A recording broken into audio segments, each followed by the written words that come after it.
क्या आप एक ऐसी दुनिया की कल्पना कर सकते हैं जहां आपकी उम्र 25 साल पर रुक जाए, लेकिन उसके बाद जीने का हर एक सेकंड आपको पैसों की तरह कमाना पड़े? हमारा सामना होता है इस कहानी के मुख्य किरदार विल सालास से। विल एक बेहद गरीब इलाके यानी घेट्टो में रहता है। वह हर दिन जागता है तो उसकी कलाई पर सिर्फ 24 घंटे का वक्त होता है। उसे हर दिन मजदूरी करके अगले दिन की जिंदगी कमानी पड़ती है। विल अपनी माँ रैचेल के साथ एक छोटे से अपार्टमेंट में रहता है। उसकी माँ दिखने में हूबहू 25 साल की किसी खूबसूरत लड़की जैसी लगती है, क्योंकि इस दुनिया में हर कोई 25 का ही दिखता है, भले ही असल उम्र 50 साल क्यों न हो। दोनों किसी तरह दिन ब दिन का वक्त जुटाकर अपनी जिंदगी खींच रहे हैं। विल अपनी माँ से वादा करता है कि एक दिन वे इस बदहाली से बाहर निकलेंगे और अमीरों के आलीशान शहर न्यू ग्रीनविच में रहेंगे।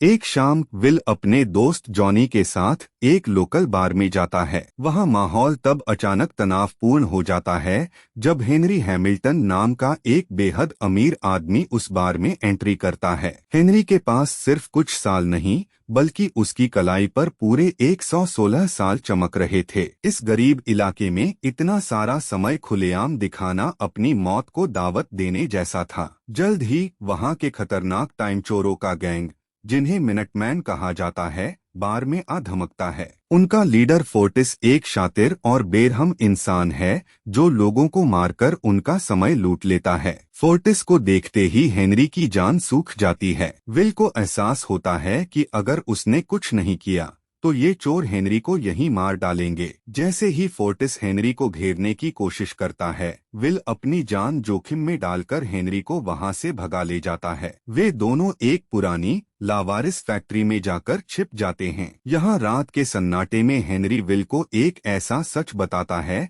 जिसे सुनकर विल के होश उड़ जाते हैं। हेनरी कहता है कि वह 105 साल का हो चुका है और इस कभी न खत्म होने वाली जिंदगी से पूरी तरह ऊब चुका है। वह बताता है कि इस दुनिया में हर किसी के लिए पर्याप्त समय है, लेकिन अमीर लोग जानबूझकर सिस्टम को कंट्रोल करते हैं, चीजों के दाम बढ़ाते हैं ताकि गरीब मरते रहें और अमीरों की आबादी पर काबू रहे। हेनरी कहता है, कुछ लोगों के अमर होने के लिए बहुत से लोगों को मरना पड़ता है। विल को इस सामाजिक अन्याय से गहरा धक्का लगता है। रात को जब विल सो जाता है तो हेनरी एक बहुत बड़ा फैसला लेता है। वह चुपके से सोए हुए विल की कलाई पकड़ता है और अपना पूरा समय यानी एक पूरी सदी 100 साल से ज्यादा का वक्त विल की कलाई में ट्रांसफर कर देता है। जब विल की आंखें खुलती हैं तो वह देखता है कि उसकी घड़ी में 100 साल से ज्यादा का समय आ चुका है, लेकिन खिड़की के बाहर हेनरी एक पुल के किनारे बैठा है। जैसे ही उसकी घड़ी का आखिरी सेकंड खत्म होता है, हेनरी नीचे गिर जाता है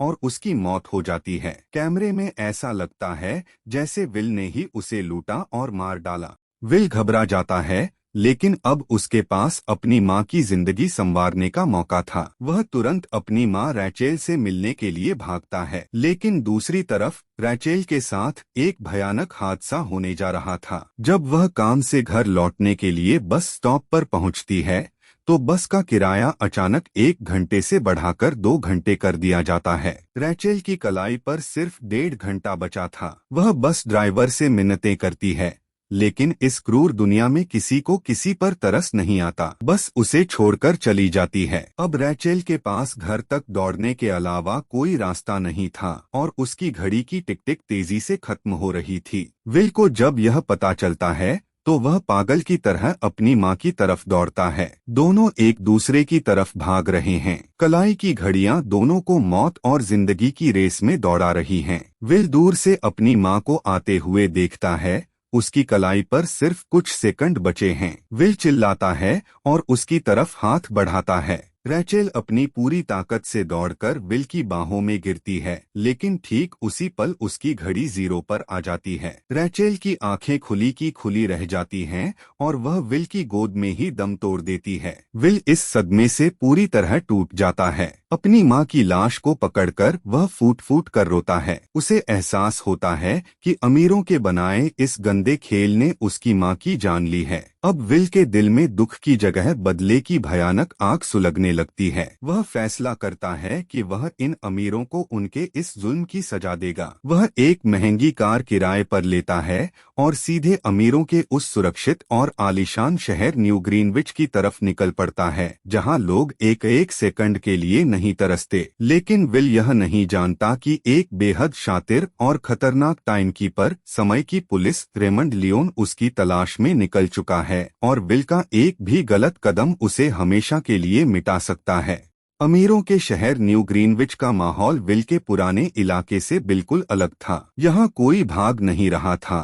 लोग बेहद शांत थे क्योंकि उनके पास गंवाने के लिए सदियों का वक्त था। विल यहाँ एक आलीशान होटल में रुकता है और बेहतरीन जिंदगी का स्वाद चखता है। वह सीधे उस जगह पहुँचता है जहाँ इस शहर के सबसे अमीर लोग जुआ खेलते हैं। वहाँ उसकी मुलाकात फिलिप वेस नाम के एक बेहद घमंडी अरबपति से होती है, जिसके पास लाखों साल का वक्त था। फिलिप के साथ उसकी खूबसूरत बेटी सिल्विया वेस भी मौजूद थी, जो इस आलीशान लेकिन बनावटी जिंदगी से अंदर ही अंदर ऊब चुकी थी। विल फिलिप के साथ पोकर के खेल में बैठ जाता है। खेल जैसे जैसे आगे बढ़ता है, दांव ऊंचे होते चले जाते हैं। एक वक्त ऐसा आता है जब विल अपनी जिंदगी का सब कुछ, यहाँ तक कि अपनी कलाई का आखिरी सेकंड तक दांव पर लगा देता है। सिल्विया की सांसें थम जाती हैं, लेकिन विल के पास गजब का हौसला था। वह एक बहुत बड़ा रिस्क लेता है और आखिरी पलों में फिलिप को हराकर उसकी कलाई से हजारों साल का वक्त जीत लेता है। फिलिप इस नए लड़के की हिम्मत देखकर दंग रह जाता है। इस बड़ी जीत के बाद फिलिप विल को अपने घर एक शानदार पार्टी में इनवाइट करता है। पार्टी में विल और सिल्विया के बीच नजदीकियां बढ़ने लगती हैं। सिल्विया को विल का बेबाक अंदाज पसंद आता है। दोनों पार्टी से चुपके से निकलकर समंदर में तैरने चले जाते हैं, जो अमीरों के नियमों के खिलाफ एक बड़ी बगावत थी। सिल्विया को पहली बार अपनी जिंदगी में असली एडवेंचर और आजादी का एहसास हो रहा था। लेकिन उनकी यह खुशी ज्यादा देर नहीं टिकती। जब वे वापस लौटते हैं तो वहां टाइमकीपर रेमंड लियोन अपनी पुलिस फोर्स के साथ खड़ा था। रेमंड एक बेहद सख्त और ईमानदार अफसर था, जिसे सिस्टम को बनाए रखने के अलावा किसी चीज से कोई मतलब नहीं था। रेमंड सीधे विल पर हेनरी हैमिल्टन की चोरी और मर्डर का आरोप लगा देता है। विल चिल्लाता रहता है कि वह बेकसूर है, लेकिन रेमंड उसकी एक नहीं सुनता और कानून का हवाला देते हुए विल की कलाई से वो सारे हजारों साल वापस छीन लेता है जो उसने पोकर में जीते थे।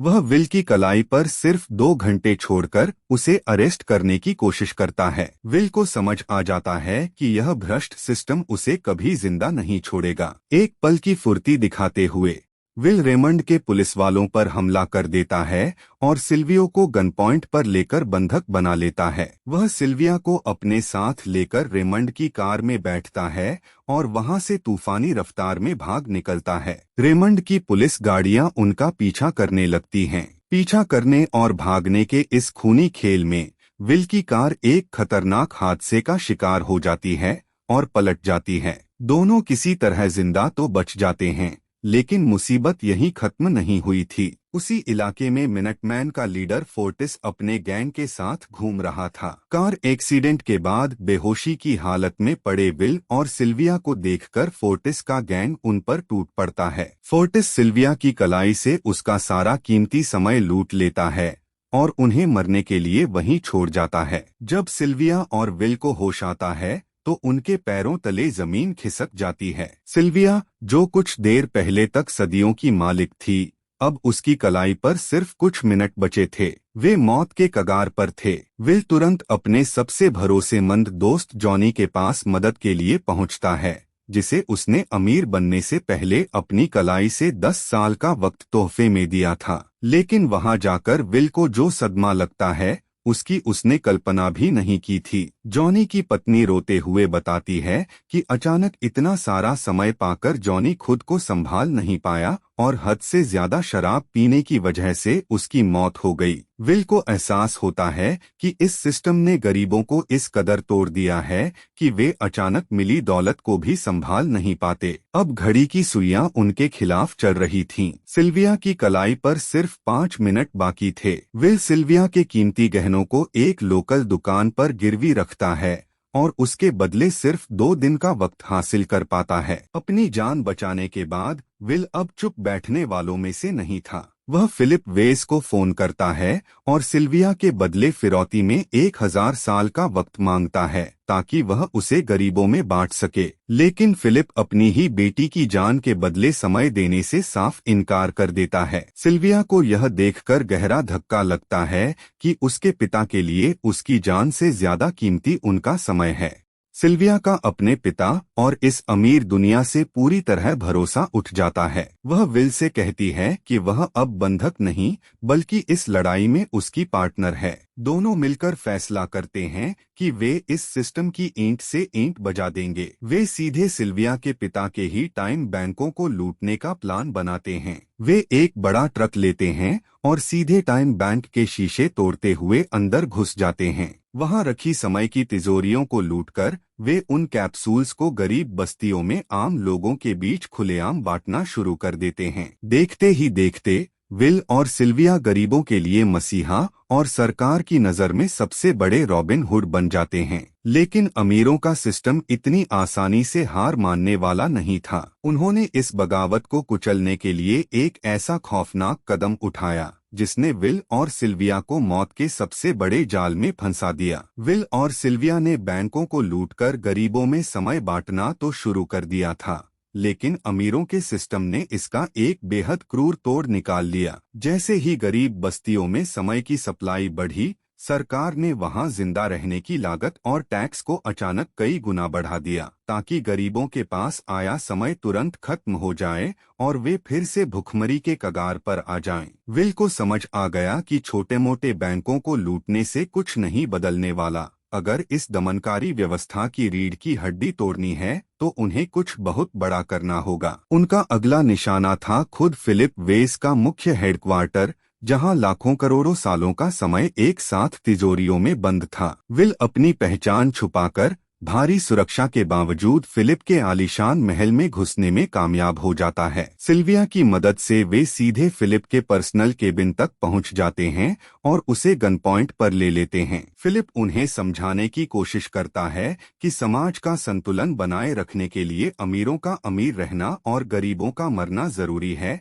वरना धरती पर पैर रखने की जगह नहीं बचेगी। लेकिन विल उसकी एक नहीं सुनता और कहता है कि किसी को भी दूसरों की जिंदगी छीनकर अमर होने का हक नहीं है। वे फिलिप की तिजोरी से पूरे 10 लाख साल का एक महासमय कैप्सूल लूट लेते हैं। फिलिप को उनके हवाले छोड़कर वे वहां से भाग निकलते हैं, लेकिन बाहर निकलते ही उनका सामना एक बार फिर खतरनाक मिनटमैन फोर्टिस से हो जाता है। फोर्टिस इस बार विल को हमेशा के लिए खत्म करने के इरादे से आया था। वह विल को एक टाइम फाइट के लिए चैलेंज करता है, एक ऐसा जानलेवा मुकाबला जिसमें दोनों एक दूसरे की कलाई पकड़कर समय खींचने की कोशिश करते हैं और जिसकी घड़ी पहले 0 होगी उसकी मौत तय है। फोर्टिस को अपनी ताकत पर घमंड था, लेकिन वह यह नहीं जानता था कि विल ने यह दाव अपने पिता से सीखा था। मुकाबला शुरू होते ही विल जानबूझकर फोर्टिस को अपना समय खींचने देता है और जैसे ही फोर्टिस का ध्यान भटकता है, विल आखिरी सेकंड में बाजी पलटकर फोर्टिस का ही सारा समय खींच लेता है। फोर्टिस की कलाई पर 0 चमकने लगता है और वह वहीं तड़पकर दम तोड़ देता है। बाकी बचे चोर डरकर वहां से भाग जाते हैं। विल और सिल्विया बिना वक्त गवाए उस 10 लाख साल के कैप्सूल को गरीब इलाके के सरकारी दफ्तर में पहुंचा देते हैं, जिससे वहां के हर एक नागरिक की कलाई पर सालों का वक्त आ जाता है। पूरा घेट्टो इलाका खुशी से झूम उठता है और लोग कारखानों का काम छोड़कर अमीरों के शहर की तरफ बढ़ने लगते हैं। पूरा सिस्टम पूरी तरह क्रैश होने की कगार पर था, लेकिन तभी वहां टाइमकीपर रेमंड लियोन आ धमकता है। वह विल और सिल्विया पर गन तान देता है, लेकिन इस बार विल उसे याद दिलाता है कि वह खुद भी इसी गरीब इलाके से निकलकर वहां पहुंचा है और वह जिस सिस्टम की रक्षा कर रहा है उसने कभी उसका भला नहीं किया। तभी अचानक एक भयानक मोड़ आता है। रेमंड को एहसास होता है कि वह विल और सिल्विया का पीछा करने की धुन में अपना खुद का डेली टाइम अलाउंस, रोज का समय लेना भूल गया है। रेमंड की कलाई की घड़ी तेजी से खत्म होने लगती है। विल उसकी मदद के लिए आगे बढ़ता है, लेकिन इससे पहले कि वह रेमंड को समय ट्रांसफर कर पाता, रेमंड की घड़ी 0 पर आ जाती है और वह एक बेबस मौत मर जाता है। लेकिन खतरा अभी टला नहीं था। रेमंड की मौत के ठीक बाद विल और सिल्विया को एहसास होता है कि इस पूरी आपाधापी में उनकी खुद की घड़ियों में भी सिर्फ एक एक मिनट का वक्त बचा है।